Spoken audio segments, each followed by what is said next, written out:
Hi everyone, this is Simple Dad here. In this video, I'll show you how to turn off autosave on your Samsung S25 Ultra Samsung Notes. So when you create a new note and you go back, this basically auto saves. However, if you want to switch that off, then let me show you how to do this. So first you want to go ahead and open up your Samsung Note, search for Notes, open it. And now here you want to go ahead and tap on the three lines. From here, tap on the settings, scroll down until you see auto save notes. Go ahead and turn this feature off. Now go back.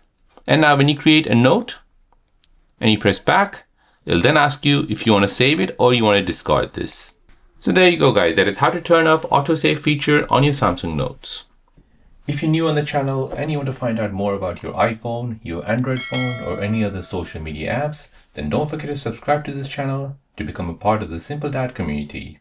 Hit the like button if you find this video useful.